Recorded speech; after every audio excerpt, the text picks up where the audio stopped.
I'm making this video because you might be grieving. You might know somebody that's grieving, and you might not be prepared for it. I wasn't prepared for it. I had no idea what to expect. And I did not expect what happened. Hey guys, welcome back to my channel. It's been a minute. I don't know if you've noticed, but I've been gone for about a year now. This is gonna be a really informal video, and I'm gonna keep it pretty straightforward and honest with you. And it's not exactly the easiest stuff to talk about, but this is my experience with grief during the pandemic, and a little bit of ADHD stuff thrown in there, but mostly it's just how traumatic grief is and how hard it was for me last year. My best friend Brent died in 2019, August 2019. He overdosed / committed suicide, however you want to look at it, and it was devastating. And then I lost my job in December, and I was like, I'm turning a new leaf. 2020 is going to be my year. Like, I'm not going to let this stop me. At this point, I had lost 11 friends within 5 years. Like, friends, like people that I loved at one point in my life. And I mean, I was losing them like once every 6 months. In some situations, I lost them once every month, once every week. I lost 2 people in one day in 2018. Like, that really kind of cracked my perceptions of reality. Like, that really put this fissure in my psyche that was just deep. And then the pandemic hit. And the pandemic wasn't even the worst part. The pandemic was hard. That gave me like agoraphobia, which I just didn't go outside for 2 months. And I still don't really like to go anywhere. I like to stay at home now. And I don't know, I can leave. I just choose not to. These 4 walls, it has agoraphobia, and Jason has lots of videos about the situation. At least last time I was on YouTube, he had lots of videos about it. I honestly haven't even watched YouTube in the last year. I'm just now starting to get back into it. But I was struggling with my agoraphobia, my panic disorder, my health anxiety that I had developed because of the pandemic, which makes sense. That was very traumatic to go through, and none of us knew what was happening, and it felt like everything in the kitchen sink was being thrown at us. Like, you could have this symptom and this symptom, you could have strokes, you could have brain aneurysms, you could have heart attacks, you could have lungs. It was just so much, and I couldn't handle it. I cracked. So just when I thought I was getting over that, when I thought I finally made some headway, I went outside, I went for a walk, I felt like I'm going to turn a new leaf. I lost another friend. My mentor committed suicide. My high school art teacher. She was my mentor, high school art teacher, second mother, friend. She was my friend after graduation. And that was like this visceral shock to the system that I cannot even explain still. After losing so many friends to drugs and overdoses, or like health complications from drugs, I thought that I was kind of numb to death, but I was not. I can't even explain what it's like to lose someone to suicide. I got a letter from her, and it's like, I read it, and it was just like, it was all right there, and I missed it. And that's very hard to live with. So that was hard. I was in this grief cycle like I have never been in my entire life. And it's been a long road to get me back here. It's been a long road to just be able to sit down in front of this camera and not bawl my eyes out. I have tried to film so many videos, you guys. So many videos. And I was a mess. So before Sam died, I was having panic attacks daily because of this health anxiety. And I have ADHD and possibly autism. I'm actually in the process of getting evaluated for that, but I lost it when I lost my structure. I didn't know how to get it back. I mean, everything just went to shit. I didn't know how to function. And then I started coaching, and that was great. I started working with a coach and learning how to be a coach myself. And it was very helpful. It provided me like this iota of structure for the rest of the year, because without that, I don't know what I would have done. Without Jo, my coach, oh God love her. Seriously, she's been an anchor for me. And I still couldn't have been prepared for this. So I guess the best way to say this is I went into psychosis. Like, I literally cracked. There was a point where I didn't know if I was going to come back. There was a point where I considered suicide, where I had a suicidal ideation. And it was just one, thank God, because I knew that this wasn't my reality. That, like, what I was perceiving as my reality wasn't real. It wasn't that bad. I did not need this permanent solution to this temporary problem, and I kept telling myself, this is temporary, this is temporary, this is temporary. Grief affects your brain like a traumatic brain injury. It literally, you feel insane. You are so forgetful, you don't know which way is up, you can't feed yourself, you can't bathe, you can't do anything. I couldn't do anything. Greg took care of Emerson and my mom, and I am so beyond grateful for that, because if I didn't have Greg last year, I would have definitely not made it through last year, because I couldn't have done it. I wouldn't have been able to go to work, and I wouldn't have been able to I just couldn't take care of myself. How could I take care of Emerson? How could I do anything? And I've been in therapy. I've been working really hard on my spirituality and trying to kind of find some steady, I'm trying to get grounded again, essentially. But some of the things that happened to me, I have ADHD, so I already have a difficult time regulating my attention. But I couldn't focus on anything. I couldn't start a task that I genuinely wanted to start.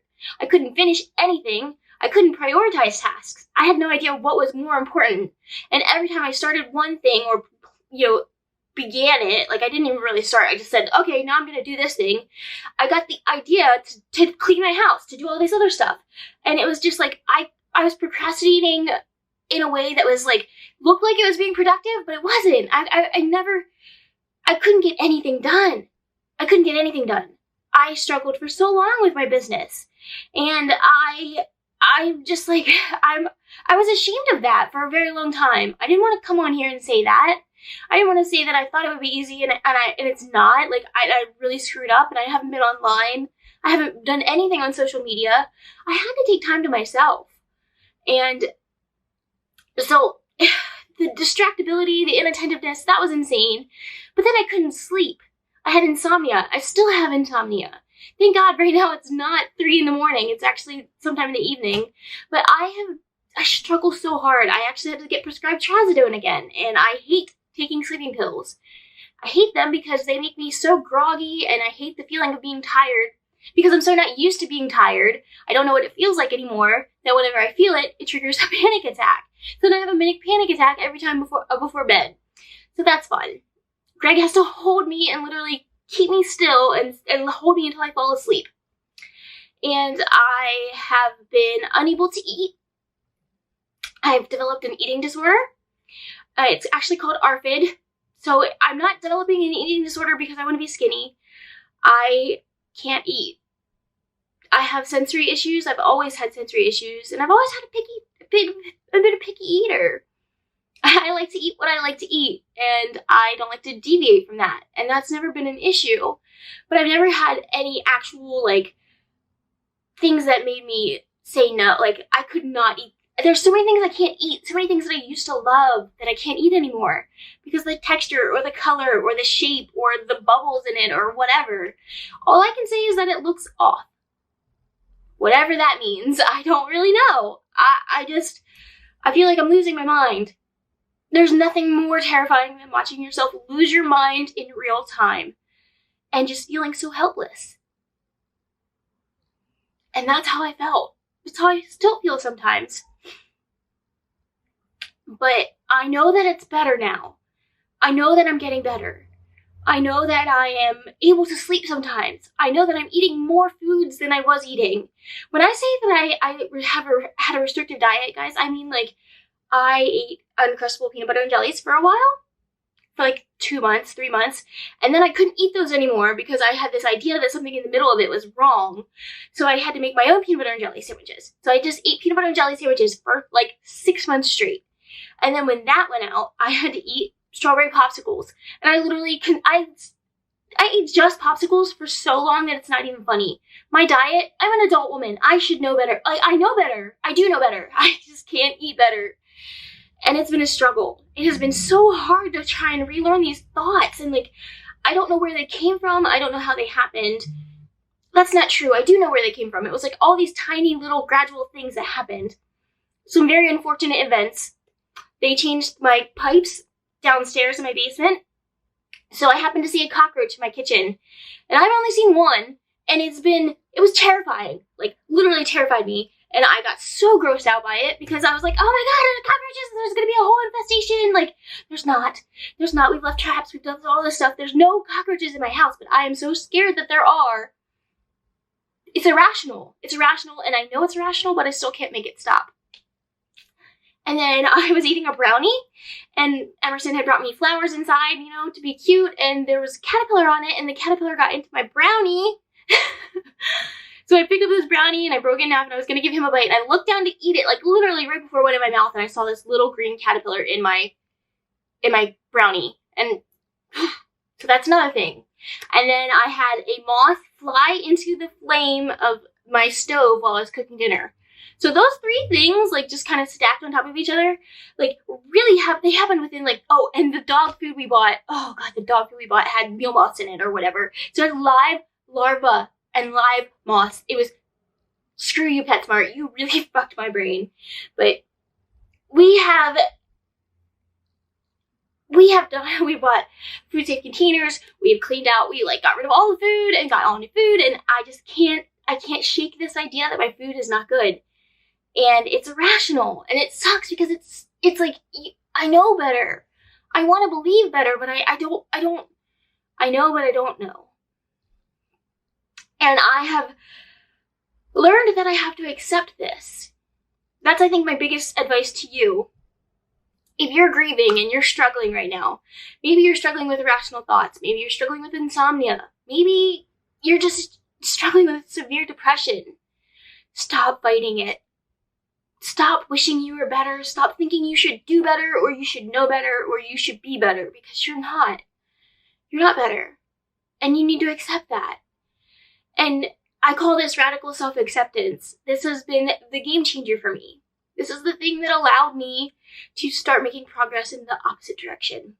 Progress better, I guess. I have not been that bad mentally. I don't even think I was that bad mentally in my active addiction. Like, it was terrifying. And I didn't know if I was going to be okay. I didn't know if I was going to make it to 2021. I didn't know if I would cognitively be here right now. And I'm very proud that I am, but holy shit, that was a tough year. Grief is very, very difficult, and I do not want you to do this alone. If you are grieving, please get help. Please, it does not matter how great Greg is or how great my mom is. I could not have done this without therapy and without coaching. And I don't want you to do it alone either, because you feel insane. Thank God Greg and I have this relationship and this open communication style where I can literally say the insane thoughts that come in my head, and he doesn't judge me. He meets me with empathy, and that's not something that he's always been great at. You know, he has ASPD, so it's not a default thing for him. He has to think about it, and without his help, without his empathy, I don't know if I would be here. I don't think I would be, because I don't think anybody else would have ever understood me. I was a mess, and I still have moments where I feel like I'm a mess now. I still beat myself up, you know. I'm trying to practice radical self-acceptance, but it's not easy, and I have to remind myself of how far I've come. I go outside now, I go for walks, I leave my house, I drive places, I go to the grocery store, I bathe, I wear makeup, I wear clothes, I brush my teeth, I sleep, I can eat grilled cheese, I can eat bread. Bread is something that's been really hard for me. My heart goes out to you if you're grieving. Grief is so hard. And you need to get it treated by a professional. You really do. If you have any questions or need anything, you can reach out to me as a coach, or a friend, honestly. You can just DM me on Instagram or email me at contact@meganf.com. Please don't ever think that you're alone in this, because this is hard. This is hard, and you will get through it. If you hold on long enough, you will get through it. You will find beauty in your breakdown, and you will find your purpose in that chaos, I promise. But it's going to be hard, and it's going to be dark, and it's going to be scary. But it is dark right before the seed blooms. It is scary being alone in that darkness. So don't do it alone. I missed you guys so much. Thank you so much for all the love and support and the kind messages while I've been gone. It means the world to me. It really does. And to the women that I've coached, thank you so much. It has been honestly a pleasure. You have given my life purpose in ways that I really can't explain. I don't think I'll ever have the words, and it's been an honor. And to Gregory, I love you. Thank you so much. And to my mom, I promise I'm gonna be okay. Bye, guys.